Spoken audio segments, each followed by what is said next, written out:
ആഭ്യന്തര വകുപ്പിൽ നിന്ന് തന്നെയും സവിശേഷമായ സഹായം കിട്ടുന്ന ആളാണ് ഈ പറയുന്ന ആൾ. ഒരിക്കൽ മുഖ്യമന്ത്രിയോട് ഇദ്ദേഹത്തെക്കുറിച്ച് ചോദ്യം ചോദിക്കുമ്പോൾ അദ്ദേഹം പറഞ്ഞു, ഞാനെന്തിനെ സഹായിക്കണം, എന്നെക്കുറിച്ചല്ല ഏറ്റവും കൂടുതൽ അദ്ദേഹം പറയുന്നതെന്നാണ്. അപ്പം മുഖ്യമന്ത്രിക്ക് തന്നെയും അറിയാം ഇങ്ങനെ ഒരു കഥാപാത്രമുണ്ട്. അയാൾ ഈ സർക്കാരിനെതിരെയും അല്ലെങ്കിൽ കേരളത്തിൻ്റെ മതനിരപേക്ഷത എന്ന ആശയത്തിനെതിരെയും വലിയ ടോർപിഡോ പണി എടുത്തുകൊണ്ടിരിക്കുകയാണെന്ന് മുഖ്യമന്ത്രിക്ക് അടക്കമുള്ള ആളുകൾക്കറിയാം. അല്ലാതെ ഒരു ചില്ലറ മീനല്ല ഇയാൾ.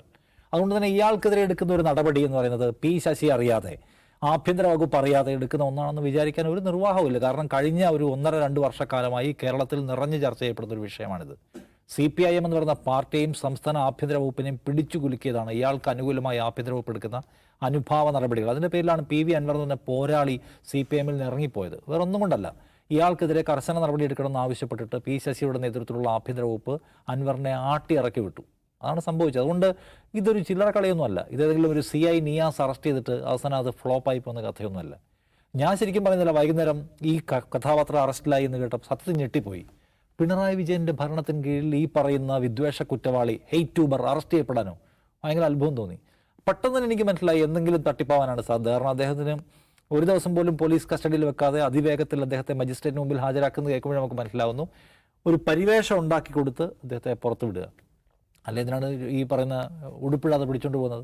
അവിടെ ചെല്ലുമ്പോൾ ഉടുപ്പിട്ടിട്ടില്ലെങ്കിൽ ഉടുപ്പിടുന്നല്ലേ പറയണ്ടേ? ഇനിയിപ്പോൾ ഉടുപ്പിടാൻ അദ്ദേഹം തയ്യാറായിട്ടില്ലെങ്കിൽ എന്താ പോലീസിന് ഫോഴ്സ് ഉടുപ്പിടിപ്പിച്ചുകൂടെ? അപ്പോൾ അവൻ ചെയ്യുന്നില്ല. ഉടുപ്പിടാതെ അദ്ദേഹം അർദ്ധനഗ്നനായി ഇറങ്ങി വരുമ്പോൾ കിട്ടുന്ന ഒരു പ്രത്യേകമായ കാഴ്ച, അതിന് മുന്നിൽ അദ്ദേഹത്തിന് മുദ്രാവാക്യം വിളിക്കാനുള്ള അവസരം, ഇതെല്ലാം കൊണ്ട് ഇപ്പോൾ അദ്ദേഹം ആരായി?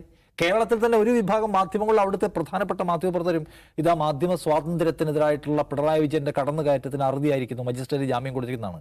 ഇന്നലെ ഒരു പ്രധാനപ്പെട്ട സ്ഥാപനത്തിലെ ജേർണലിസ്റ്റുകളൊക്കെ പുലർച്ചെ വരെ ഉറങ്ങാതിരുന്നു. ഇദ്ദേഹത്തിന് ജാമ്യം കിട്ടിയത് ഫേസ്ബുക്കിലിട്ടിട്ട് ഉറങ്ങാൻ കാത്തിരുന്ന യുവ മാധ്യമ പ്രവർത്തകരുണ്ട്.